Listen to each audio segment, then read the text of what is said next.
Hello friends, आप सभी का मेरे यूट्यूब चैनल पर स्वागत है। आज मैं आपको बताऊंगी कि इस नवरात्रि में माँ दुर्गा को हम कैसे प्रसन्न करें। हिंदू धर्म में देवी दुर्गा, जिन्हें हम शक्ति या देवी के रूप में भी जाना जाता है, माँ दुर्गा शक्ति का प्रतिनिधित्व करती हैं। सर्वोच्च शक्ति जो कि सृष्टि में नैतिक व्यवस्था और धार्मिकता को बनाए रखती हैं। उन्हें दिव्य माँ भी कहा जाता है। वह इंसानों में बुराई, स्वार्थ, ईर्ष्या, पूर्वाग्रह, घृणा, क्रोध और अहंकार जैसी बुरी शक्तियों को नष्ट करके उन्हें दुख से बचाती हैं।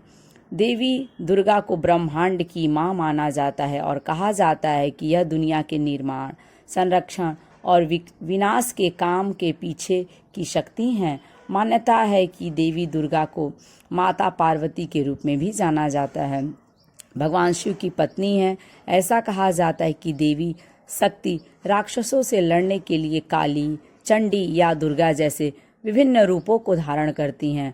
वह ब्रह्मांड में सभी सृजन, संरक्षण और विनाश के पीछे की शक्ति हैं। शाब्दिक रूप से अनुवादित दुर्गा का मतलब एक ऐसा किला जिसे पार करना मुश्किल है। देवी दुर्गा की जो शक्ति है, देवी दुर्गा शक्ति की उत्पत्ति कैसे हुई? देवी दुर्गा की उत्पत्ति का उल्लेख शिव पुराण में मिलता है। ब्रह्मांडीय कृतियों से पहले शिव ने अपने बाएं आधे भाग से दुर्गा का आवाहन किया और उनकी सहायता से शिवलोक बनाया। मान्यता है कि महिषासुर नाम के रंभा के राक्षसी पुत्र ने एक बार भूलोक पृथ्वी पर कहर ढाया और स्वर्ग के सभी देवताओं को हरा दिया, जिससे उनका अस्तित्व समाप्त हो गया। देवता जो है मदद के लिए भगवान विष्णु के पास गए तो भगवान विष्णु ने अपने मुख से प्रकाश का एक विशाल द्रव्यमान उत्सर्जित किया, जो उन देवताओं के मुंह से निकलने वाली समान किरणों में विलीन हो गया।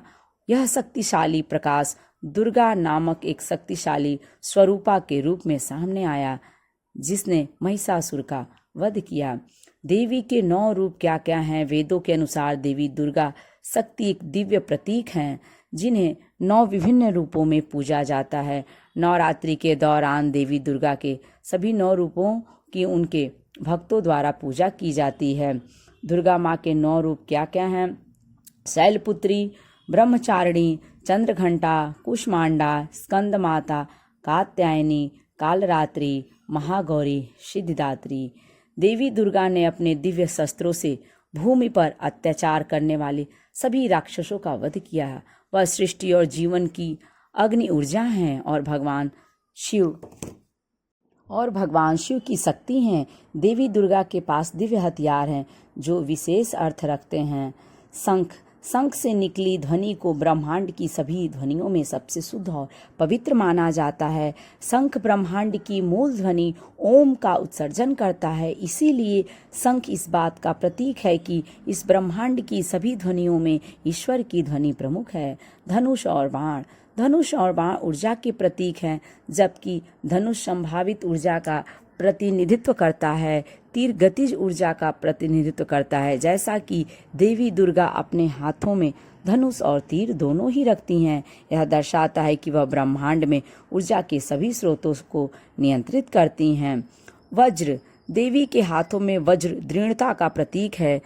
देवी अपने भक्त को अदम्य आत्मविश्वास और इच्छा शक्ति के साथ सशक्त बनाती हैं। आधा फूला हुआ कमल, देवी दुर्गा के हाथ में आधा फूला हुआ कमल इस बात का प्रतीक है कि हालांकि सफलता निश्चित है, फिर भी यह अंतिम नहीं है। यह भी प्रतीक है कि जैसे जैसे कमल कीचड़ के बीच बढ़ता है, मनुष्य को ब्रह्मांड के भौतिकवादी सुखों के कीचड़ में भी अपने मन को आध्यात्मिक रूप से विकसित करना सीखना होगा। तलवार ज्ञान और गहरी बुद्धि का प्रतीक है। तलवार की चमक और चमकने वाली शक्ति ज्ञान का प्रतिनिधित्व करती है, जो मानव अस्तित्व का सबसे शक्तिशाली हिस्सा है। और यह तथ्य है कि ज्ञान को कभी भी जंग नहीं लगती है। आप ज्ञान नामक तलवार से ब्रह्मांड की सारी लड़ाइयों को जीत सकते हैं। सुदर्शन चक्र जो देवी की तर्जनी पर घूमता है, वह धार्मिकता या धर्म का प्रतीक है। यह माना जाता है कि देवी दुर्गा द्वारा दुनिया को नियंत्रित किया जाता है।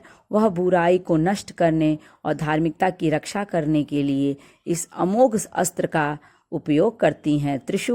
त्रिशूल या त्रिशूल 3 गुणों का प्रतीक है। सत्व मोक्ष, राजस शांति और तमस शांति। शांति और मोक्ष प्राप्त करने के लिए सभी में तीनों गुणों का एक ही संतुलन होना चाहिए।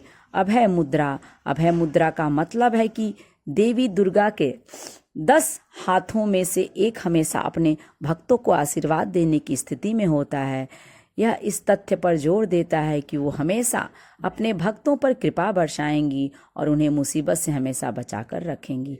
गदा, यह प्रतीक है कि मनुष्यों को देवी दुर्गा की भक्ति के प्रति निष्ठावान होना चाहिए और उन्हें अपने जीवन में प्रेम, निष्ठा और भक्ति को छूना चाहिए। हम अपने जीवन में जो कुछ भी करते हैं उसमें हमें प्रेम और भक्ति रखनी चाहिए और परिणाम को सर्वशक्तिमान की इच्छा के अनुसार छोड़ना चाहिए। सांप आनंद की अनुभूति के आग्रह के साथ चेतना की निचली अवस्था से उच्च अवस्था में जाने का प्रतीक है। देवी दुर्गा को या माँ दुर्गा को प्रसन्न करने के उपाय। आमतौर पर देवी दुर्गा को प्रसन्न करने के लिए नवरात्रि का जो समय है सबसे ही उत्तम माना गया है, लेकिन यदि आप हर सप्ताह देवी की आराधना करना चाहते हैं तो मंगलवार का दिन सबसे शुभ होता है। मंगलवार के दिन माता को रोली, सिंदूर, लाल वस्त्र, लाल फूल, 5 सुपारी, 5 लौंग, 5 पान के पत्ते, चौकी, कलश, कमलगट्टे, लाल चंदन, जौ, तिल और 16 श्रृंगार के साथ पूजन अर्चन करें। मंगलवार को माँ दुर्गा को प्रसन्न करने के लिए सप्तशती का पाठ करें। यदि हो सके तो नियमित यह पाठ करना फलदायी होता है। नवरात्रि के समय माँ दुर्गा के समक्ष घी का दीपक जलाएं और दुर्गा आरती गाते हुए आरती करें। नवरात्रि में माँ दुर्गा को प्रसन्न करने के लिए सप्तशती का पाठ करें और हो सके तो इसका नियमित रूप से भी पाठ करें। और अंत में माँ को प्रसाद स्वरूप पंचमेवा, पंचमिष्ठान, पंचामृत अर्पित करें। देवी दुर्गा की कृपा पाने के लिए नवरात्रि में ओम ऐं ह्रीं क्लीं चामुंडाय विचे मंत्र का जाप 108 बार करें। 9 दिनों तक करें। नवरात्रि के दौरान आप किसी भी अनुभवी ज्योतिषाचार्य से अपनी राशि अनुसार पूजा विधि जानकर पूजा अर्चना कर सकते हैं। इस तरह से आप नवरात्रि में माँ दुर्गा को प्रसन्न कर सकते हैं और उनकी जो है अथाह कृपा को पा सकते हैं। ये वीडियो आपको कैसी लगी कमेंट्स करके ज़रूर बताएं। यदि आपको अच्छी लगे तो लाइक करें और यदि मेरे चैनल पर नए हैं तो सब्सक्राइब करें।